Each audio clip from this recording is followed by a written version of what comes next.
안녕하세요. 이번 시간에는 챕터 10 외상 및 스트레스 관련 장애에 대해서 수업하도록 하겠습니다. 외상 및 스트레스 관련 장애입니다. DSM-4-TR에서는 강간, 전쟁, 신체적 공격, 고문 또는 재해나 재난 등 우리가 평소에 겪을 수 있는 경험의 범위를 벗어나는 사건들을 외상 후 스트레스 장애의 선행 요인으로 설명을 하였습니다. DSM-5에서는 외상 및 스트레스 관련 장애에 외상 후 스트레스 장애, 급성 스트레스 장애, 적응 장애, 반응성 애착 장애, 탈억측성 사회적 유대감 장애를 포함하였습니다. 외상 후 스트레스 장애는 극단적인 외상 사건에 노출되어서 스트레스 반응을 경험할 때에 진단을 내립니다. 일상생활에서 겪을 수 있는 사건에서 스트레스 반응을 경험할 때는 적응 장애를 진단합니다.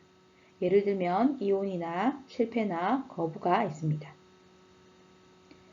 외상 후 스트레스 장애와 적응 장애는 어린 시절부터 노년기까지 모든 연령에서 발생할 수 있고요. 결혼하지 않은 젊은 사람에게 더 많이 발생합니다. 외상 및 스트레스 관련 장애의 원인을 살펴보겠습니다. 먼저 심리사회 이론에서는 외상 사건에 노출된 개인이 겪은 외상 경험의 특성, 그리고 개인의 내적인 특성, 그리고 개인이 처한 환경적 특성 등에 따라서 어떤 사람은 정상 생활로 회복이 되지만 일부가 외상 관련 장애로 발전을 한다고 설명을 하고 있습니다. 자, 표 10-1에서 심리사회 이론에서 외상 관련 장애 발생 요인을 보겠습니다. 우선 외상 경험은 외상의 심각성 정도와 기간, 그리고 사건에 대해서 예상하고 준비한 정도, 죽음의 노출 여부, 생명의 위협을 느낀 횟수, 재발에 대한 통제력, 그리고 외상을 경험한 장소가 발생 요인이 될 수 있고요. 개인 내적 요인으로는 자아의 강도나 대처 자원의 효과성, 기존의 정신질환의 존재 여부, 스트레스나 외상에 대한 과거 경험의 결과, 그리고 개인의 성향이나 기질, 그리고 현재의 심리사회적인 발달 단계, 그리고 인구 사회학적인 요인에 따라 발생 요인이 될 수가 있습니다. 그리고 환경적인 특성으로는 이용 가능한 사회적 지지나 가족과 친구의 응집력과 보호 능력, 그리고 외상 경험에 대한 사회의 태도, 문화적인 영향이 요인이 될 수가 있습니다. 외상 및 스트레스 관련 장애 원인 학습 이론에서는 외상의 감정적인 고통을 감소하기 위한 회피 행동과 정신적인 무감각 행동이 부적으로 강화된 것으로 보고요. 부정적 감정이나 파괴적 행동은 부정적인 감정을 줄이려는 노력에 의해서 강화가 된 것으로 봅니다. 인지 모델에서는 사건에 대한 인지적 평가로 인해서 외상에 대해 무력감과 절망감이 엄습하게 되는 경우에 외상 관련 장애에 취약해지는 것으로 보고, 이전의 외상을 경험한 개인은 이후 스트레스 상황에서 원래의 외상 사건에서 보였던 행동을 활성화시켜서 좀 더 진전된 증상을 경험할 가능성이 있다고 보았습니다. 생물학적 이론에서는 글루타메이트나 노르아드레날린, 세로토닌 및 신경 내분비 경로에 생물학적 조절 장애가 관련이 된 것으로 보고요. 외상과 폭력에 노출된 부교감 반응은 시상하부, 뇌하수체, 부신축의 기능 장애로 인해서 과각성 상태를 촉발해서 해리가 나타난다고 설명을 하였습니다. 자, 외상 및 스트레스 관련 장애의 주요 질환입니다. 첫 번째로 외상 후 스트레스 장애입니다. 포스트 트라우마틱 스트레스 디스오더로 PTSD라고 하고요. 외상 후 스트레스 장애란 실제적이거나 위협적인 죽음이나 심각한 손상 또는 성폭행을 4가지의 요건이 있습니다. 첫 번째로 직접 경험하거나, 아니면 두 번째로 이러한 사건을 직접 목격을 하거나, 아니면 세 번째로 가까운 가족이나 친구에게 일어난 실제적이고 위협적인 사망이나 또는 폭력 사건을 직면하거나, 아니면 네 번째로 혐오스러운 사건에 직접적으로 반복 노출되는 경우에 발생하는 것으로, 외부 상황으로 인한 스트레스에 대한 반응 증상을 우리가 외상 후 스트레스 장애라고 합니다. 원인은 전쟁이나 강간, 고문, 구타 등 인간에 의해서 고의적으로 가해지는 경우, 그리고 자동차 사고나 산업재해, 비행기 사고 등의 인재, 또 태풍이나 지진, 화재, 홍수와 같은 천재지변, 그리고 전쟁터에서 귀환한 군인들이 겪는 전쟁 신경증이나 전쟁 기억 상실증, 또 그 밖에 중요한 사람의 죽음이나 이별, 수치스러운 경험이나 심한 좌절의 경험, 심각한 질병, 신체적 장애가 생겼을 때, 그리고 가족으로부터의 학대 등과 같은 상황에서도 발생을 합니다. 그리고 이와 같은 심리적인 외상들을 미리 예측하거나 대비할 수 없고요. 또 도망가거나 회피할 수가 없습니다. 외상 후 스트레스 장애의 주요 행동 특성을 살펴보겠습니다. 표 10-2를 보시면 PTSD의 주요 행동 특성이 4가지가 나와 있습니다. 먼저 첫 번째로 재경험, 두 번째로 회피, 세 번째로 부정적 인지와 감정 상태의 둔화, 각성과 네 번째로 각성과 반응의 변화입니다. 세부 내용을 살펴보면 재경험에서는 사건과 관련해서 원치 않은 회상으로 인해 계속 그 사건을 재경험합니다. 그리고 사건과 관련된 악몽으로 계속 그 경험을 재경험을 하고요. 또 사건을 생생하게 다시 겪고 있는 듯한 느낌을 느끼고 사건을 떠오르게 하는 단서에 노출되었을 때의 심리적인 고통과 생리적인 반응을 계속 경험하게 됩니다. 이것이 재경험이고요. 두 번째로 회피입니다. 그래서 대상자는, 이 환자는 사건과 관련되어 떠오르는 생각이나 느낌과 대화를 회피하고요. 그리고 사건과 관련된 장소와 행동과 사람을 회피하게 됩니다. 그리고 세 번째로 부정적 인지와 감정 상태 둔화로 사건과 관련된 기억 상실이 나타나고 자신이나 타인 세계에 대한 부정적 인식, 그리고 외상 사건의 원인과 결과에 대한 왜곡된 인지가 나타나고요. 지속적으로 부정적인 감정이 나타나며 흥미가 떨어지고 남들과 동떨어진 느낌을 느끼며 긍정적인 감정의 경험이 어렵게 됩니다. 그리고 네 번째로 각성과 반응의 변화인데요. 예민해지며 분노가 폭발하고 난폭하고 자기 파괴적인 행동이 나타나며 경계하고 과도한 각성 태도가 나타나며 경악하는 반응이 나타나고 집중력이 떨어지면서 불면이 나타나게 됩니다. 이런 외상 및 스트레스 관련 장애는 모든 연령에서 발생할 수 있고요. 남자는 신체적인 폭력에, 여자는 성적인 폭력에 더 많이 노출되는 경향이 있습니다.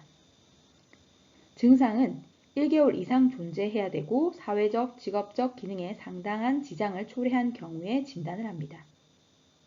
치료에는 인지요법, 지속적 노출치료, 안구운동 탈감장 및 재처리법, 집단치료, 정신약물요법이 있습니다. 외상 및 스트레스 관련 장애 주요 질환 두 번째, 급성 스트레스 장애입니다. 어큐트 스트레스 디스오더로 매우 위협적인 사건이나 상황을 경험했거나 목격한 후 증상이 나타나고요. 2일 이상 4주 이내로 증상이 지속되는 경우를 말합니다. 증상으로는 불안과 정서 반응 마비, 위축, 분리감, 주변에 대한 지각이 감소되고 현실감이 소실되며 이인성, 해리성 기억 상실이 나타납니다. 표 10-3의 급성 스트레스 장애의 주요 행동 특성을 살펴보면 재경험, 부정적인 감정, 해리 증상, 회피, 과도한 각성이 있습니다. 우선 재경험의 세부 내용은 사건과 관련해서 원치 않는 회상과 악몽이 나타나고 마치 사건을 생생하게 다시 겪고 있는 듯한 느낌을 받으며 사건을 떠오르게 하는 단서에 노출이 되었을 때에 심리적인 고통이나 생리적인 반응이 나타납니다. 부정적인 감정은 이 대상자는 긍정적인 감정의 경험이 어렵게 됩니다. 해리 증상이 나타나게 되는데요.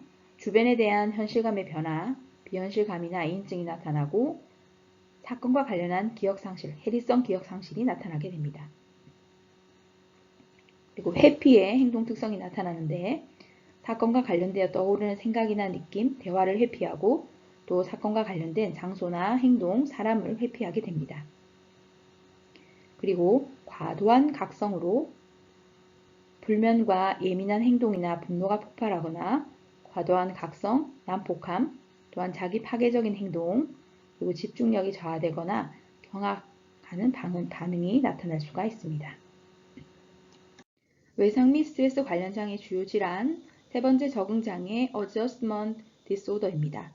적응장애는 부부싸움이나 이사, 전학과 같은 누구나 일상생활에서 겪을 만한 스트레스 요인과 연관되어서 나타나는 일시적인 반응이 개인에게 고통이나 생활의 지장을 초래할 때 우리가 적응장애라고 합니다. 정신사회적인 스트레스나 개인적인 재난을 겪은 후 일정 기간 이내에 일어나는 임상적으로 의미 있는 감정적, 행동적 장애나 부적응 반응으로 3개월 내에 발생하여 스트레스 요인이 사라지면 그 증상이 6개월 이상 지속되지 않아야 합니다. 치료는 개인 및 가족치료, 행동치료, 위기중재가 있고 치료 목표는 스트레스와 관련된 증상을 완화한다. 스트레스 요인에 대처하고 대처 능력을 보강한다. 적응을 극대화하여 지원체계를 구축한다입니다. 표 10-4는 적응장애 분류와 주요 부적응적인 반응을 나타내고 있는데 우리가 살펴보면 우울감을 동반한 적응장애에는 우울한 기분과 절망감으로 인한 울음이 반응으로 나타날 수가 있습니다.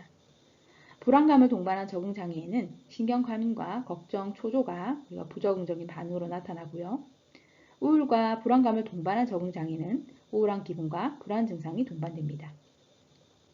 행동 문제를 동반한 적응장애에는 사회적 규범이나 다른 사람의 권리를 위반하는 행위가 나타나는데 예를 들어 무단결석이나 파괴행위, 난폭운전, 싸움이나 법적 책임의 불이행과 같은 행위가 나타납니다. 감정과 행동 문제를 동반한 적응장애에서는 정서적 증상과 행동장애가 지배적으로 나타납니다. 기타 적응장애에는 특정 세부 유형 중 하나로 분류되지 않는 부적응 반응을 보이게 됩니다. 그리고 지나친 부정을 보이거나 치료에 비협조를 보이게 됩니다. 외상 및 스트레스 관련 장애의 주요 질환 네 번째, 반응성 애착장애입니다. 성인 양육자에 대하여 억제되고 감정적으로 위축된 행동이 지속적인 형태로 나타나는 특징을 보입니다. 부적절한 사회관계 형성으로 지나치게 억제적이고 경계적이며 심하게 양가적이고 상반된 반응을 보이게 됩니다. 반응성 애착장애는 성인 양육자에 의해서 충족되는 기본적인 감정적 요구에 대한 지속적인 결핍, 예를 들어 사회적 방임이나 박탈과 같은 지속적인 결핍과 또 주 양육자의 잦은 교체, 그리고 애착 형성 기회에 제한이 있는 독특한 양육, 예를 들어 아동이 많고 보호자가 적은 기관과 같은 환경에서 발생하게 됩니다. 이 장애는 최소 9개월 이상의 아동으로 5세 이전에 나타나야 하고요. 증상은 12개월 이상 지속되어야 합니다. 외상 및 스트레스 관련 장애의 주요 질환 다섯 번째, 탈억제성 사회적 유대감 장애입니다. 특징은 친하지 않은 성인과 문화적으로 받아들여지지 않는 과도하게 친밀한 행동 반응이 나타납니다. 낯선 성인에게 접근하고 소통할 때 나타나는 행동 양식은 과도하게 친숙한 언어적 또는 신체적 행동이 보이고요. 주저하지 않고 활발하게 접근하고 소통합니다.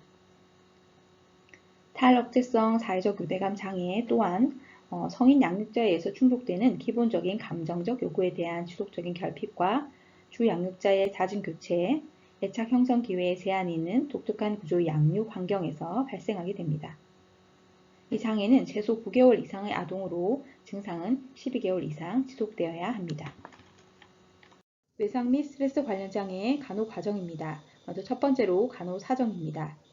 질병과 관련된 행동적 단서를 확인하고 외상 및 스트레스와 관련하여 고통스러운 반응이 지속된 기간을 파악합니다. 기간에 따라 진단이 달라질 수 있습니다. 환자가 현재까지 일상적으로 사용해온 대처 방식과 심리사회적 지지 자원을 확인하고요. 사회적, 직업적, 일상생활과 관련된 기능의 장애 정도를 파악합니다. 그리고 간호사정을 할 때는 뇌의 직접적인 외상이나 질환 및 호르몬의 영향과 같은 내과적인 문제에 의한 것은 아닌지를 감별을 해야 합니다. 간호사정을 할 때 심리 척도를 우리가 이용하기도 합니다. 두 번째로 간호진단입니다. 외상 관련 장애 및 적응장애 간호진단으로 우선 외상 관련 장애의 간호진단으로는 불안, 공황, 두려움, 비효율적 대응, 무력감, 사회적 고립, 자가간호 결핍이 있고요. 적응장애에서는 자신이나 타인에 대한 폭력 위험성, 불안, 비효율적 대응, 위험한 건강행위, 복합적인 슬픔, 자긍심 저하, 사회적 상호작용 장애, 환경 변화, 부적응 증후군의 간호 진단을 내릴 수 있습니다. 다음은 외상 후 스트레스 진단 척도에 대해서 살펴보면요. 이 척도는 충격적인 사건을 경험한 이후에 나타날 수 있는 어려움을 묻는 17개의 문항으로 이루어져 있습니다. 그리고 지난 한 달 동안 나타난 빈도를 점수화해서 외상 후 증상 정도를 파악합니다. 그 옆에 한국판 사건 충격 척도는 스트레스가 심한 생활 사건을 경험한 이후에 이에 대한 충격 정도를 묻는 22개의 문항으로 구성이 되어 있고 지난 7일간의 증상 정도를 파악합니다. 세 번째로 치료 계획과 수행입니다. 먼저 첫 번째로 치료적 관계 형성입니다. 환자가 외상 사건의 회상에 관한 사항들을 표현할 때에 적극적으로 경청해야 하고 환자가 표현하는 것을 경청함으로써 신뢰감을 형성할 수가 있습니다. 그리고 힘들고 무력감을 느끼는 것이나 자기 억제가 어려운 점을 확인하고 표현하도록 격려해야 합니다. 자살의 위험성과 불안을 사정하고 상호작용할 수 있도록 대화를 권장해야 합니다. 두 번째로 대처기술 증진으로 호흡법과 이완요법은 생리적, 감정적 긴장을 감소시키는 데 도움이 되어서 과거 해상으로 인한 불안과 위협을 감소시킵니다. 그리고 인지치료는 환자의 비합리적인 사고나 믿음 이미지를 보다 현실적인 것으로 대체하고 현실을 좀 더 객관적으로 바라보도록 해서 자기 비난이나 죄책감을 극복할 수 있도록 해줍니다. 체계적 둔감법은 공포 상황이나 비슷한 상황이나 경험에 점진적으로 노출을 시켜서 결과적으로 환자를 특정한 자극에 대해서 둔감하게 하는 요법입니다. 그리고 행동요법은 외상 사건에 대해서 새로운 견해나 관점을 갖도록 해서 좀 더 객관적인 지각을 가질 수 있도록 도와줍니다. 세 번째, 기타 요법에 지속적 노출 치료가 있습니다. 홍수법과 유사한 행동치료 종류로서 상상을 통해서 외상 사건에 반복해서 노출되도록 해서 그 외상 경험에 대한 감정을 표현할 수 있도록 합니다. 그리고 집단 및 가족 치료는 퇴역 군인에게 효과적이고요. 경험을 공감하는 다른 환자들과 경험을 나눌 수 있고 사회 부적응 문제에 대해서 이야기할 수 있고 연대감을 느낄 수 있고 가족 구성원을 포함시켜서 증상이 끼치는 영향에 대해서 정보를 줄 수 있습니다. 안구운동 탈감장 및 재처리요법은 1989년 프랜신 사피로에서 개발이 되었고요. 안구를 좌우로 움직이는 운동과 같은 여러 종류의 양측성 감각 중 하나를 받으면서 동시에 고통스러운 이미지를 떠올립니다. 그래서 EMDR이라고도 합니다. 사조그룹은 전문가 없이 환자들이 대처 전략을 공유하며 서로 지지하고 격려를 제공하고요. 위기중재는 즉각적인 위기 해결을 위한 적응 기능을 회복하고 개인 성장을 촉진하며 치료자가 환자 생활의 일부가 되어야 합니다. 정신약물 치료로는 SSRI와 사망계 항우울제, 마오옥제제 및 트라조돈, 그리고 항불안제인 알프라졸람, 그리고 또 불안 완화를 위해서 벤조디아제핀도 사용될 수 있습니다. 네 번째, 간호평가입니다. 다음의 질문을 통해서 외상 후 스트레스 장애 환자를 위한 간호활동을 평가를 할 수가 있습니다. 공황 불안을 경험하지 않고 외상 사건에 대해서 이야기할 수 있는가? 자발적으로 외상 사건에 대해서 이야기를 하는가? 외상 사건으로 인해 삶에 일어난 변화를 이야기할 수 있는가? 플래시백을 경험하는가? 약물 없이 잠을 잘 수가 있는가? 악몽을 꾸는가? 적응적인 대처 방법을 학습하였는가? 학습한 새로운 대처기 전에 성공적인 적용을 시범 보일 수 있는가? 새로 학습한 대처기 전을 성공적으로 적용이 가능한가? 고통의 단계와 각 단계와 관련된 정상적인 행동들을 말로 표현할 수 있는가? 고통 과정에서 자신이 어느 과정에 있는지 알고 있는가? 죄책감이 완화되었는가? 의미 있는 사람들과의 만족스러운 관계가 유지되거나 또는 회복되었는가? 미래를 낙관적으로 보고 있는가? 유사한 외상 피해자들을 위한 정기적인 지지 모임에 참석을 하는지, 그리고 재발할 경우에 증상을 다루기 위한 행동의 계획을 갖고 있는가. 다음은 적응장애 환자의 간호활동 평가를 위한 질문을 다음과 같이 할 수가 있습니다. 슬픔 과정과 극복 과정에 대한 이해를 말로 표현을 하는가? 슬픔에 대해서 대응하고 있음을 보여주는가? 독립적으로 일상생활 활동을 수행할 수 있는지, 그리고 적절한 직업이나 사회활동을 수행할 수 있는 능력이 있음을 보여주는지, 건강 상태에 영향을 미치는 생활 양식의 변화를 설명을 하는지, 생활 양식의 변화를 수용하는지, 자신의 미래에 대한 의사결정과 문제 해결에 참여할 수 있는지, 미래에 대한 현실적인 목표를 설정하는지, 생활 양식의 변화를 다루는 새로운 적응 대처 전략을 설명하는지, 다른 사람에게 필요한 지원 체계나 자원에 대해서 말로 표현하여 도움을 요청할 수 있는지를 질문을 통해서 평가할 수가 있습니다. 오늘 수업은 여기까지 하도록 하겠습니다. 수고 많으셨습니다. 다음 시간에는 챕터 10 해리장에 대해서 수업하도록 하겠습니다. 이상입니다.